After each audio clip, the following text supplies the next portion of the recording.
Good morning students, welcome to current quiz. आज है 17 अक्टूबर 2020।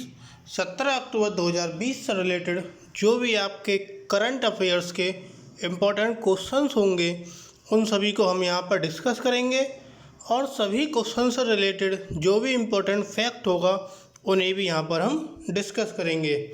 तो चलिए शुरू करते हैं आज का अपना फर्स्ट क्वेश्चन। अगर आपने अभी तक हमारा चैनल सब्सक्राइब नहीं किया है तो हमारे चैनल को सब्सक्राइब कीजिए और नोटिफिकेशन बेल बटन को प्रेस कीजिए ताकि आपको हमारी सभी वीडियोस की नोटिफिकेशन मिलते रहें। तो चलिए स्टार्ट करते हैं आज का अपना फर्स्ट क्वेश्चन।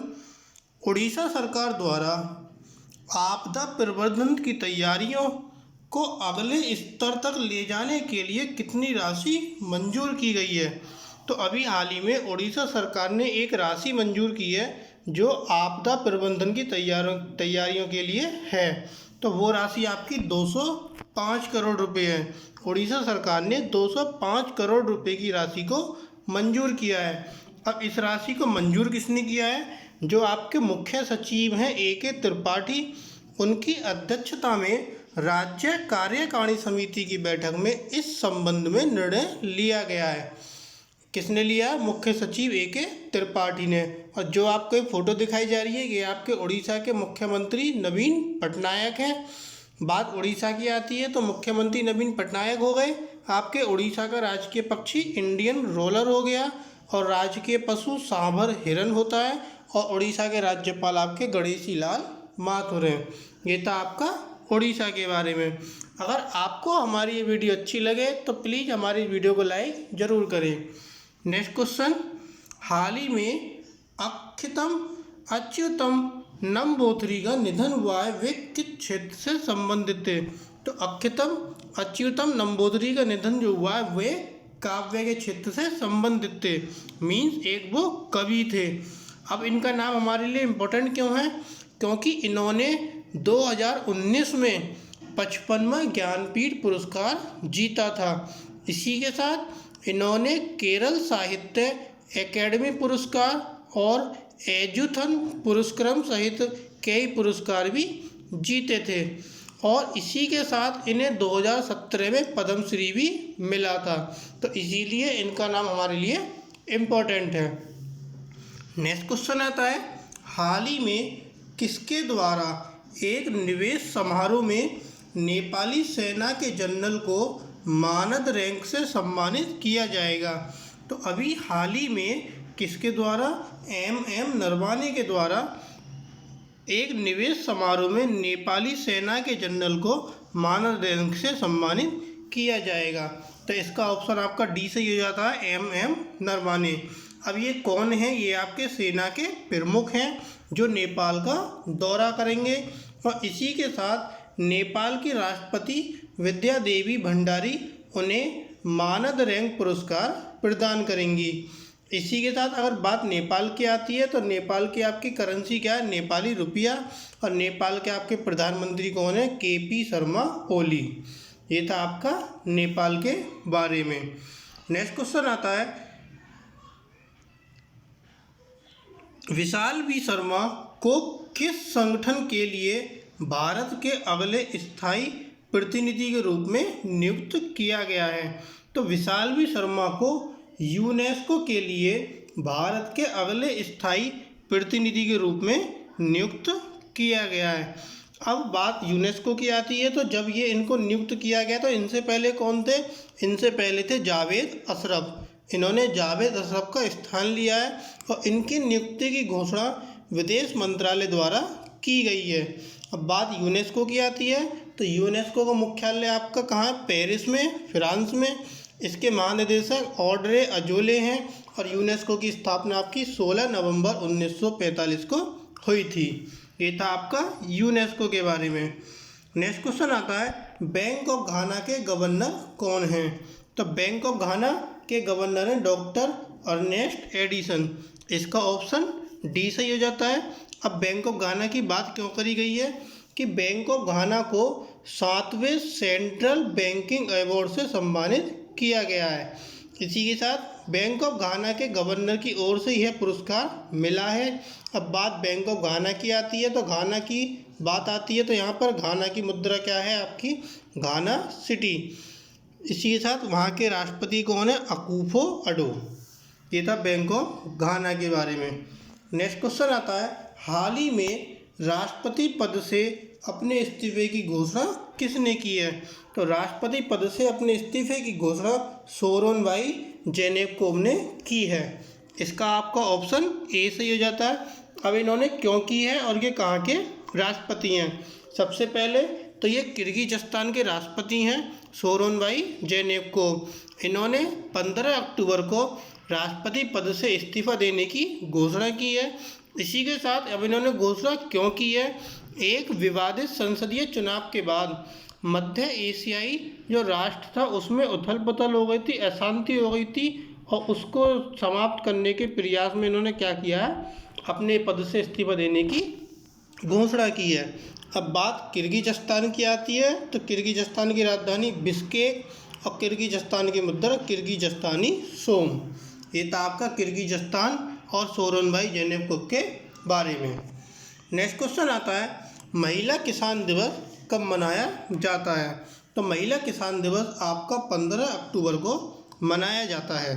अब ये मनाया क्यों जाता है, यह जो आयोजन है कौन करता है? इसका आयोजन कृषि मंत्री नरेंद्र सिंह तोमर के मार्गदर्शन में हुआ है। कृषि, सहकारिता और किसान कल्याण विभाग ने 15 अक्टूबर को वीडियो कॉन्फ्रेंसिंग के माध्यम से महिला किसान दिवस का आयोजन किया था। नेक्स्ट क्वेश्चन आता है, हाल ही में भानु अथैया का निधन हुआ है और उन्हें किस फिल्म के लिए ऑस्कर जीता था? तो अभी हाल ही में भानु अथैया का निधन हुआ, उन्होंने गांधी फिल्म के लिए ऑस्कर जीता था। अब गांधी फिल्म के लिए ऑस्कर जीता था, सबसे पहले तो ये पहली महिला थी जिन्होंने ऑस्कर अवार्ड जीता था और इनकी जो गांधी फिल्म थी वो आपकी 1983 में आई थी और इन्होंने इसी के साथ बॉलीवुड में भी कुछ यादगार लुक तैयार किए थे। तो इनका भी हाल ही में क्या हो गया, निधन हो गया है। नेक्स्ट क्वेश्चन आता है, रक्षा सहयोग के तहत भारत द्वारा किस पनडुब्बी को म्यांमार नौसेना को वितरित किया जाएगा? तो रक्षा सहयोग के तहत भारत द्वारा INS सिंधुवीर पनडुब्बी को भारतीय म्यांमार नौसेना को वितरित किया जाएगा। अब सबसे पहले म्यांमार नौसेना की बात आती है तो म्यांमार नौसेना की यह पहली पनडुब्बी होगी। अब बात नौसेना की आती है तो नौसेना के स्टाफ के प्रमुख आपके कौन है, एडमिरल करमवीर सिंह और इसके प्रमुख कौन है आपके, एडम टिन आंग सान। अब बात म्यांमार की आती है तो म्यांमार की आपकी राजधानी क्या है, नाइपीटाव और म्यांमार की आपकी मुद्रा क्या है, बर्मी कयर। ये था आपका म्यांमार और भारतीय नौसेना के बारे में। नेक्स्ट क्वेश्चन आता है आपका, ग्लोबल हैंड वॉशिंग डे पर उत्तर प्रदेश सरकार द्वारा शुरू किए गए सामाजिक अभियान का नाम क्या है? तो उत्तर प्रदेश सरकार द्वारा जो अभियान शुरू किया गया उसका नाम है हाथ धोना रोके बिना रोके कोरोना। ये आपका क्या है, इस बार की थीम है। इसमें 2 क्वेश्चन बनते हैं, 3 क्वेश्चन। सबसे पहले तो ये जो अभियान था किस सरकार ने चलाया, उत्तर प्रदेश सरकार ने। इसके बाद इसका अभियान का नाम क्या है, हाथ धोना रोके कोरोना, और ये किस डे के ऊपर है तो इसका नाम आ जाता है आपका ग्लोबल हैंड वॉशिंग डे। इसी एक क्वेश्चन के साथ आपके 3 क्वेश्चन बनते हैं। अब उत्तर प्रदेश सरकार ने करा है तो यह 15 अक्टूबर को दिवस मनाया गया है और यह दिवस आपका राज्य के 75 जिलों में, सभी जिलों में मनाया गया है। और इसकी एक थीम क्या है इस बार की, हैंड हाइजीन फॉर ऑल। बात उत्तर प्रदेश की आती है तो उत्तर प्रदेश के आपके मुख्यमंत्री कौन है, योगी आदित्यनाथ। उत्तर प्रदेश के राज्यपाल कौन है, आनंदीबेन पटेल। उत्तर प्रदेश के राजकीय पक्षी कौन है, सार्स क्रेन। और राजकीय पशु आपका बारह सिंह। ये था आपका उत्तर प्रदेश के बारे में। नेक्स्ट क्वेश्चन आता है, किस राज्य सरकार ने राज्य के प्रत्येक पुलिस स्टेशन में महिला हेल्प डेस्क स्थापित करने का आदेश दिया है? तो अभी हाल ही में उत्तर प्रदेश सरकार ने राज्य के प्रत्येक पुलिस स्टेशन में महिला हेल्प डेस्क स्थापित करने का आदेश दिया है। क्यों दिया है, जो सरकार के विषम समय में जो कामकाजी महिलाएं हैं उनको घर तक छोड़ने की व्यवस्था की थी। इसी के साथ ये जो महिला हेल्प डेस्क होगा, इसके लिए महिला पुलिसकर्मियों को ही इसका प्रभार सौंपा जाएगा, ताकि राज्य की जो प्रत्येक महिला है, हर महिला है, वो अपनी शिकायत स्वतंत्र और निडर होकर दर्ज कर सकें। तो राज्य के प्रत्येक पुलिस स्टेशन में महिला हेल्प डेस्क को किया जाएगा। इसी के साथ नेक्स्ट क्वेश्चन आता है आपका, विश्व खाद्य दिवस कब मनाया जाता है? तो विश्व खाद्य दिवस आपका 16 अक्टूबर को मनाया जाता है। इस दिन विश्व खाद्य दिवस की अगर हम बात करते हैं तो सन 1945 में संयुक्त राष्ट्र के खाद्य और कृषि संगठन द्वारा इस दिन की शुरुआत की गई थी और 1979 में पहली बार इसे भूख के विरुद्ध कार्रवाई के लिए दिवस के रूप में मनाया गया था। शुरुआत कब हुई थी? 1945 से, लेकिन जो इसकी शुरुआत हुई थी, जो कार्रवाई की गई थी इस वाले संगठन के द्वारा, जो हमारा विश्व खाद्य दिवस है इसके द्वारा, वो 1979 में की गई थी। अब बात खाद्य और कृषि संगठन की आती है तो इसके मुख्यालय आपका रोम, इटली में है। इसके जो प्रमुख हैं आपका क्यू डोंगयू हैं और इसकी स्थापना 16 अक्टूबर 1945 को हुई थी। नेक्स्ट क्वेश्चन आता है, हाल ही में किशोरी भीमनी का निधन हुआ है, वे कौन थी? तो किशोरी भीमनी आपकी एक पत्रकार थी। अब ये कैसी पत्रकार थी?